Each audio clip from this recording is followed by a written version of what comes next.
Hello friends, Vardhan academy में आप सभी का स्वागत है। दोस्तों, आज की इस वीडियो में हम लोग उत्तर प्रदेश जूनियर शिक्षक भर्ती से संबंधित जो हमारी साइंस की सीरीज चल रही है, जिसमें टॉपिक वाइज जो सिलेबस है आपका, उसके अकॉर्डिंग यहाँ पर क्लासेस चल रही हैं।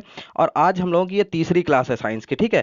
इसमें हम लोग पढ़ेंगे कोशिका से अंग तंत्र तक, ठीक है। इसको जरा देख लेते हैं। यहाँ पर भी देखिए आपका ऑफिशियल जो सिलेबस दिया गया था, ठीक है, उसको देख लेते हैं। यहाँ पे देखिए साफ साफ लिखा है कोशिका से अंग तंत्र तक, ठीक है। तो इसी को आज की वीडियो में हम लोग पढ़ेंगे। इससे पहले हम लोग पढ़ चुके हैं रेशे एवं वस्त्र, ये भी पढ़ चुके हैं। और इसके अलावा अम्ल क्षार और लवण, ये दो पहले कंप्लीट हो चुकी हैं और आज ये तीसरी वीडियो है, ठीक है। और इसमें हम लोग ये कोशिश कर रहे हैं कि जितने भी इंपॉर्टेंट चीजें हैं वो सारी कवर कर ली जाए। और जो ये कोशिका से अंग तंत्र है, इसमें बहुत ही अच्छी पीडीएफ इस बार तैयार की है। मतलब मैं बनवा रहा हूँ एक लोगों से, तो कल इसीलिए ये मतलब इसके ऊपर एक वीडियो नहीं आ पाई, क्योंकि इसको बनाने में काफ़ी टाइम उनको लग गया और थोड़ा सा देर हो गई थी, इसलिए फिर इसको मैंने कल अपलोड नहीं किया। लेकिन आप लोग निश्चिंत रहें, आपका सितंबर में ही ये पूरा कंप्लीट कर दूंगा मैं, ठीक है। टॉपिक वाइज सारे जितने भी टॉपिक हैं वो सारे कंप्लीट कर दूंगा। उसके बाद आपके MCQ questions in topic wise आपके करवा दिए जाएंगे, ठीक है। उसकी आप लोग टेंशन मत लीजिए, मैं टॉपिक वाइज इसका स्टार्ट कर दूंगा, ठीक है। तो चलिए स्टार्ट करते हैं और देखते हैं कि आज की जो पीडीएफ है उसमें किस प्रकार से कोशिका से अंग तंत्र के बारे में बताया गया है। एक बात और आप लोगों को बता दूं कि ये कोशिका से अंग तंत्र जो चैप्टर है ये काफी लेंदी है, इसलिए ये दो पार्ट में आएगा, ठीक है। आज का जो पार्ट है उसमें हम लोग पढ़ेंगे कोशिका, कोशिका का वर्गीकरण, कोशिका की संरचना, राइबोसोम और माइटोकॉन्ड्रिया, और इसके बाद लवक, ठीक है। इतनी चीजें हम लोग आज की वीडियो में पढ़ेंगे, क्योंकि बहुत ज्यादा लेंदी यहाँ पर मैं वीडियो थोड़ा सा नहीं बना सकता किसी प्रॉब्लम की वजह से, ठीक है। तो इसको दो पार्ट में कर देंगे और आप लोग टेंशन बिल्कुल मत लीजिए। सितंबर में इसको 100% मैं क्लियर मतलब कंप्लीट कर दूंगा, ठीक है। हो सकता है कि जल्दी ही 20-25 सितंबर तक खत्म हो जाए, लेकिन मैंने सितंबर इसीलिए जानबूझ के पूरा लिया कि बाई चांस कहीं बीच में एक दो दिन का इधर उधर हो जाता है तो वो मैं कवर कर सकूं, ठीक है। तो चलिए आज की वीडियो स्टार्ट करते हैं। सबसे पहले आप लोग कॉपी और पेन लेके बैठा करिए, ठीक है। कॉपी पेन लेके बैठे और जो इंपॉर्टेंट चीजें हैं उनको आप लोग नोट करते चलिए। और दूसरा एक और चीज, जो चैप्टर मैं पढ़ाऊं उसको आप लोग अपने, जो आपके पास कोई ना कोई बुक्स तो होंगी तैयारी करने के लिए, तो उस चैप्टर को कम से कम आप अपने बुक से जरूर पढ़ें, ये आपकी जिम्मेदारी है, ठीक है। क्योंकि मैं अपनी तरफ से एक तरीके से इसको एक्स्ट्रा क्लास माने कि कोई चीज आपसे छूटी होगी तो वो मैं करवा रहा हूँ, ये सोच के आप लोग इसको पढ़ा करें, ठीक है। हालांकि मैंने पूरी कोशिश की है, बहुत अच्छी पीडीएफ है और इसमें लगभग सारी चीजें कंप्लीट कर दी गई हैं, ठीक है। तो चलिए स्टार्ट करते हैं। काफी ज्यादा मैटर है इसीलिए इसको दो पार्ट में कर दिया मैंने, ठीक है। तो सबसे पहले देखिए इंपॉर्टेंट थोड़ी थोड़ी चीजें। मानव शरीर, कोशिका के बारे में। मानव शरीर अनेक छोटी छोटी जीवित कोशिकाओं से मिलकर बना है। कोशिका जीवधारियों की संरचनात्मक एवं क्रियात्मक इकाई है। इसमें प्रायः स्वतः जनन की क्षमता होती है, ठीक है। एक क्वेश्चन सीधे सीधे आता है कि कोशिका की संरचनात्मक एवं क्रियात्मक इकाई क्या है, ठीक है। जीवधारियों की संरचनात्मक एवं क्रियात्मक इकाई क्या है, तो क्या होती है कोशिका, ठीक है। अब इसमें देखिए कोशिका की सर्वप्रथम खोज तथा कोशिका शब्द का सर्वप्रथम प्रयोग किसने किया था, रॉबर्ट हुक ने 1665 ईस्वी में किया था। मतलब इसकी खोज भी रॉबर्ट हुक ने की थी और कोशिका शब्द का सर्वप्रथम प्रयोग भी रॉबर्ट हुक ने किया था, ठीक है। कोशिका के अध्ययन को क्या कहते हैं, साइटोलॉजी कहते हैं, ठीक है। ये डायरेक्ट क्वेश्चन भी आ सकते हैं इस टाइप से, ठीक है। अब देखिए कोशिका सिद्धांत का प्रतिपादन। यहाँ पर देखिए कोशिका शब्द की खोज, कोशिका की खोज और कोशिका शब्द का सर्वप्रथम प्रयोग ये रॉबर्ट हुक ने किया था। लेकिन कोशिका सिद्धांत का प्रतिपादन किसने किया था, स्लाइडेन और स्वान नामक वैज्ञानिकों ने किया था। तो यहाँ पे एग्जैक्ट क्वेश्चन यहाँ से बन सकते हैं। सबसे छोटी कोशिका कौन सी होती है, जीवाणु माइकोप्लाज्मा गैलीसेप्टिकम। इसका साइज क्या होता है, 0.1 से 0.5 म्यू मीटर, ठीक है। ठीक है, ये माइक्रोन यहाँ पे बना है, म्यू मीटर, ठीक है। अब यहाँ पे देखिए सबसे लंबी कोशिका तंत्रिका तंत्र की कोशिका है, ठीक है। सबसे छोटी कौन सी, जीवाणु माइकोप्लाज्मा गैलीसेप्टिकम, ठीक है। यही याद करना है, साइज नहीं पूछा जाएगा, ठीक है। जीवाणु माइकोप्लाज्मा गैलीसेप्टिकम, ठीक है। सबसे लंबी कोशिका तंत्रिका तंत्र की कोशिका है। और सबसे बड़ी जो कोशिका है, सबसे बड़ी कोशिका कौन सी है, शुतुरमुर्ग के अंडे होती है। ये तो सबको ही लगभग पता होगा, लेकिन ये तीनों चीजें इंपॉर्टेंट है, कोई भी पूछा जा सकता है। एक कोशिकीय जीव कौन सा है, ठीक है। यूनिसेल्युलर अमीबा एवं पैरामीशियम है। बहुकोशिकीय जीव मल्टीसेल्युलर मनुष्य जीव जंतु आदि ये होते हैं, ये भी आपको पता होना चाहिए, ठीक है। अब देखते हैं कोशिका का वर्गीकरण। कोशिकाओं का वर्गीकरण, प्रत्येक कोशिका की आंतरिक संरचना समान होती है, लेकिन उनका बाह्य आकार तथा कार्य पृथक पृथक होते हैं। मतलब जितनी कोशिका जो भी होती है, उनकी जो आंतरिक अंदर से वो एक ही समान होती है, लेकिन उनके बाहर से देखेंगे तो उनका बाह्य आकार और कार्य उसके क्या अलग अलग होते हैं, ठीक है। कार्य और आकार के आधार पर कोशिकाओं का वर्गीकरण। अब देखिए रक्त कोशिका सबसे पहले देखते हैं। रक्त कोशिकाएं दो प्रकार की होती हैं, श्वेत रक्त कोशिकाएं और लाल रक्त कोशिकाएं। ठीक है, इसके अलावा प्लेटलेट्स भी होता है, लेकिन यहाँ पर इन्होंने सिर्फ दो चीजें लिखी है। ठीक है, तो कोशिका श्वेत और लाल रक्त कोशिकाओं को देख लेते हैं। लाल रक्त कोशिकाएं गोल तथा तस्तरी के समान उभरी हुई होती है। लाल रक्त कोशिकाएं कैसी होती हैं? रेड ब्लड सेल्स कैसे होते हैं? गोल एवं तस्तरी के समान। इसका आकार अगर बाई चांस पूछ दिया जाए तो ये होता है। श्वेत कोशिकाएं अनियमित आकार तथा आरबीसी से इनका आकार कुछ बड़ा भी होता है। ये रंगहीन तथा संख्या में कम होती हैं। ठीक है, ये श्वेत रक्त कणिकाओं के बारे में हो गया। पेशीय कोशिकाएं, पेशीय कोशिकाओं को देख लेते हैं। पेशीय पतली कोशिकाएं पतली, लंबी और दोनों सिरों पर नुकीली होती हैं। ये आपस में मिलकर पेशीय ऊतकों का निर्माण करती हैं, जिसके द्वारा शरीर में समस्त आंतरिक, बाह्य, ऐच्छिक तथा अनैच्छिक अंग क्रियाशील होते हैं। ये हो गया पेशीय कोशिकाएं। अब देख लेते हैं अस्थि कोशिकाएं क्या होती हैं। ये कोशिकाएं अस्थि का निर्माण करती हैं। इनका आकार बेलनाकार। ठीक है, जो अस्थि कोशिकाएं हैं इनका आकार कैसा होता है? बेलनाकार, तथा इनमें चारों ओर महीन छोटे छोटे रेशे निकले रहते हैं। इनका केंद्रक अन्य कोशिकाओं की तुलना में बड़ा होता है। तो अस्थि कोशिका है, इसका जो केंद्रक होता है वो अन्य कोशिका के अगर इसकी तुलना करें तो वो क्या बड़ा होता है थोड़ा सा। ठीक, अब देखिए तंत्रिका कोशिका। ठीक है, तंत्रिका कोशिका बहुत इंपॉर्टेंट है, ये काफी पूछा जाता है। तंत्रिका कोशिका के दो भाग होते हैं। ऊपरी चौड़ा असमान आकार का भाग इसमें ही केंद्रक होता है। तो तंत्रिका कोशिका का जो ऊपरी भाग होता है, ठीक है, जो चौड़ा और असमान आकार का भाग होता है, इसमें ही केंद्रक होता है। तथा चारों ओर महीन बाल जैसी संरचनाएं, जिन्हें डेंड्राइट्स कहते हैं। महीन जो बाल जैसी संरचनाएं होती हैं उन्हें डेंड्राइट्स कहते हैं। दूसरा लंबा भाग जिसे अक्षतंतु या एक्सॉन कहते हैं, जो पूंछ के जैसा होता है। ठीक है, दूसरा लंबा भाग जिसे अक्षतंतु या एक्सॉन कहते हैं। यह कोशिकाएं पूरे शरीर में जाल की तरह फैली रहती हैं और अंगों का संबंध मस्तिष्क के साथ बनाए रखती हैं। तंत्रिका कोशिका की बात हो रही है यहाँ पे। तंत्रिका कोशिका अन्य कोशिकाओं की भांति पुनः निर्मित नहीं होती है, मतलब दोबारा इसका जन्म नहीं होता, पुनः नहीं बनती है। आयु वृद्धि के साथ साथ ये केवल आकार में बढ़ती है, संख्या में नहीं। मतलब उम्र के साथ साथ ये आकार इनका बढ़ जाता है, लेकिन ये संख्या इनकी नहीं बढ़ती है। ठीक है, मतलब इनका शेप और साइज बदल जाता है, लेकिन जो संख्याएं होती है, काउंट होता है, वो नहीं बढ़ता है। ठीक है, संयोजी कोशिकाएं देख लेते हैं। यह कोशिकाएं संयोजी ऊतकों का निर्माण करती हैं, जो शरीर के सभी अंगों का एक दूसरे से जोड़ने का कार्य करते हैं। संयोजी कोशिकाएं कहलाती हैं। त्वचा या आच्छादक कोशिकाएं, सभी को थोड़ा शॉर्ट शॉर्ट करके यहाँ पे बता दिया है। यह पतली झिल्ली के समान होती है। संपूर्ण शरीर की आंतरिक और बाह्य त्वचा का निर्माण इन्हीं कोशिकाओं से होता है, जो सुरक्षात्मक झिल्ली के रूप में प्रत्येक अंग को ढके रहती है। नेक्स्ट आप देखिए, यहाँ पर स्टार्ट है कोशिका की संरचना। ठीक है, कोशिका की संरचना देख लेते हैं। कोशिका के मूल घटक पहले ये देख लीजिए, कोशिका झिल्ली, कोशिका द्रव्य एवं केंद्रक। ये कोशिका की संरचना हो गई। ठीक, कोशिका भित्ति, सेल वॉल को देख लेते हैं।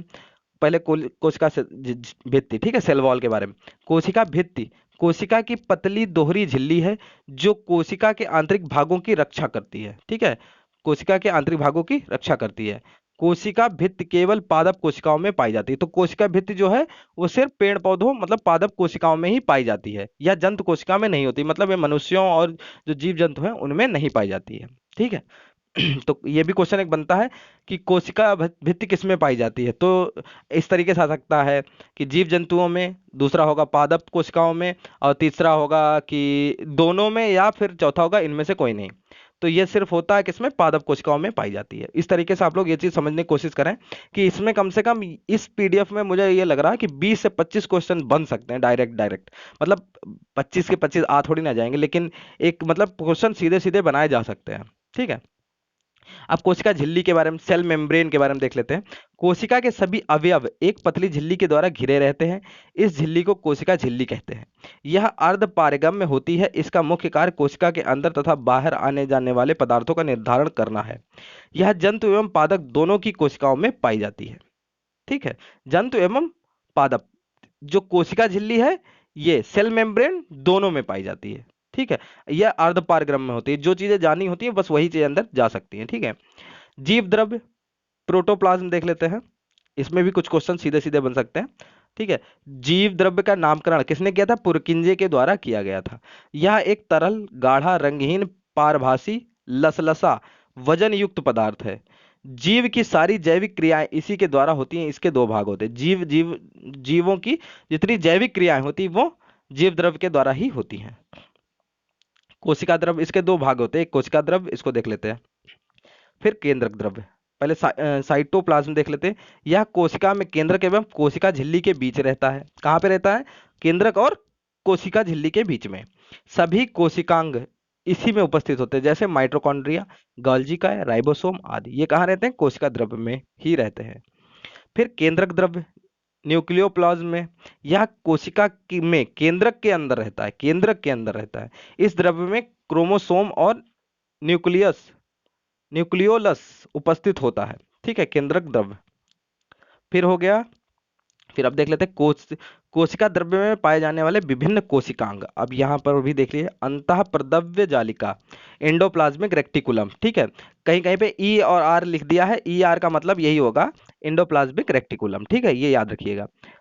एक ओर यह केंद्रक झिल्ली से व दूसरी ओर कोशिका कला से संबद्ध होता है। इस जालिका के कुछ भागों पर किनारे किनारे छोटी छोटी कणिकाएं लगी रहती हैं, जिन्हें राइबोसोम कहते हैं। ईआर वही एंडोप्लाज्मिक रेक्टिकुलम, यहाँ पे समझ आइए, का मुख्य कार्य उन सभी वसाओं व प्रोटीनों का संचरण करना है जो कि विभिन्न झिल्लियों जैसे कोशिका झिल्ली, केंद्रक झिल्ली आदि का निर्माण करते हैं।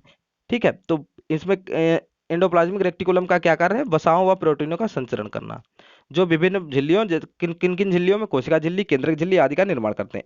एंडोप्लाज्मिक रेक्टिकुलम दो प्रकार के होते हैं। पहला होता है R E R, rough endoplasmic reticulum. यहाँ पर ये थोड़ा इंपॉर्टेंट है, जिन एंडोप्लाज्मिक रेक्टिकुलम पर राइबोसोम पाए जाते हैं वो आर ई आर कहलाते हैं। ठीक है, जिसमें बस यही आपको समझना है, जिसमें राइबोसोम पाए जाते हैं वो आर ई आर कहलाते हैं और प्रोटीन संश्लेषण में भाग लेते हैं।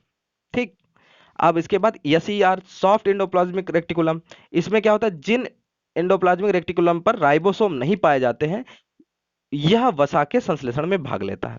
ठीक है, तो एस ई आर जो है वो वसा के संश्लेषण में भाग लेता है और आर ई आर जो है वो प्रोटीन संश्लेषण में भाग लेता है। बस इतना आपको यहाँ पर ध्यान रखने की जरूरत है।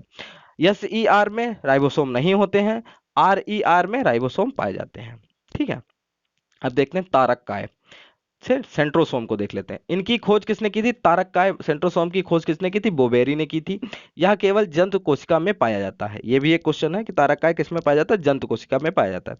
यह कोशिका विभाजन में महत्वपूर्ण भूमिका निभाता है। इसके कार्य में भी ये पता होना चाहिए, ये कोशिका विभाजन में महत्वपूर्ण भूमिका निभाता है। अब राइबोसोम, राइबोसोम तो काफी इंपॉर्टेंट है, ये आप सभी लोग समझते ही हैं इसको, इस बात को। ठीक है, राइबोसोम देख लेते हैं।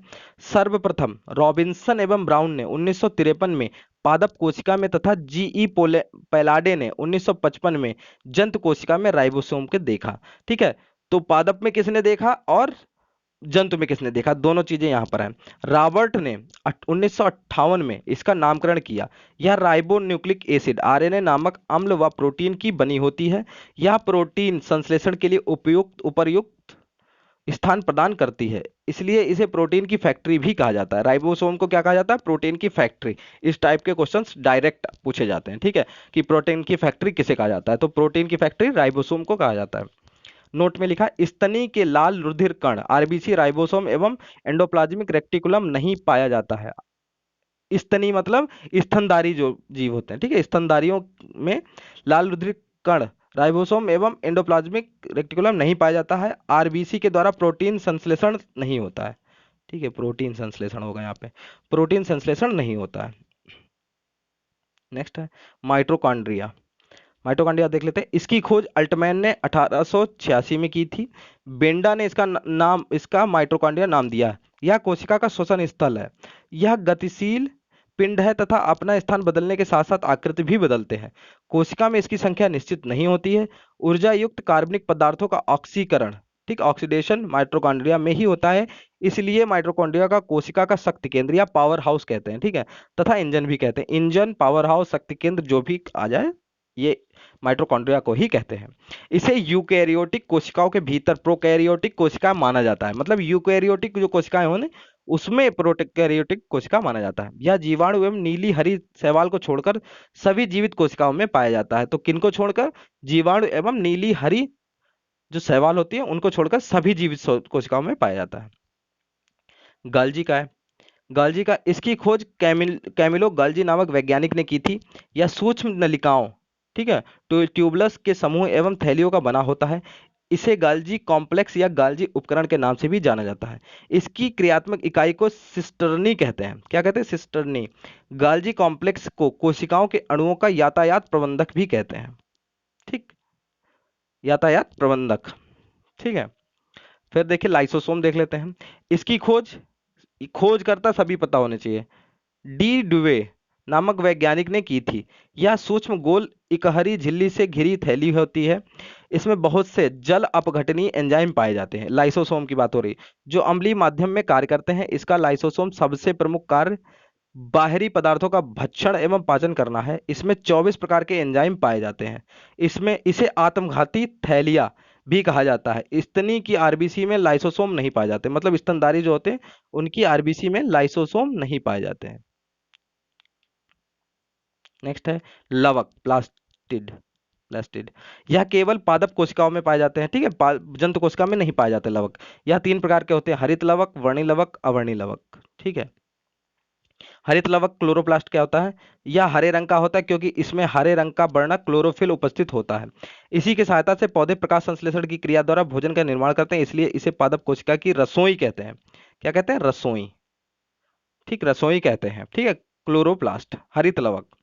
ठीक है, फिर अवर्णी लवक ल्यूकोप्लास्ट, यह रंगहीन लवक है। यह पादप के उन भागों में पाया जाता है जो सूर्य के प्रकाश से वंचित है, जैसे जड़ों में, भूमिगत तनों आदि में भोज्य पदार्थों का संग्रहण करने वाला लवक है। क्या, कौन सा? ल्यूकोप्लास्ट, मतलब अवर्णी लवक। फिर होता है वर्णी लवक। इसमें देखिए वर्णी लवक, ये रंगहीन कवक लवक होते हैं जो प्रायः लाल, पीले, नारंगी रंग के होते हैं। यह पौधों के रंगीन भाग जैसे फूल, फल भित्ति, बीज आदि में पाए जाते हैं। अब देखिए वर्णी लवक, टमाटर में लाइकोपीन पाया जाता है, गाजर में कैरोटीन पीला रंग पाया जाता है, चुकंदर में बिटानिन पाया जाता है। एक चीज और समझ लीजिए, जो पत्तियों का रंग पीला हो जाता है, हरे से नहीं पीला पीला हो जाता है, तो वो कैरोटीन के कारण ही हो जाता है। ठीक है, कैरोटीन की मात्रा बढ़ जाती है तो वो पीला पड़ जाता है।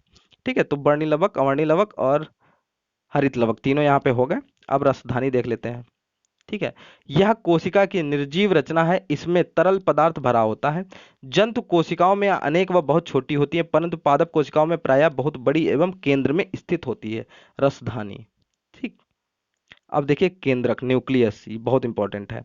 केंद्रक की सर्वप्रथम खोज रॉबर्ट ब्राउन ने 1831 में की थी। सजीव कोशिका का यह एक महत्वपूर्ण संगठक है। केंद्रीय कोशिका द्रव्य में केंद्रीय झिल्ली द्वारा अलग रहता है। केंद्रक के द्वारा ही कोशिका वृद्धि तथा जनन करती है।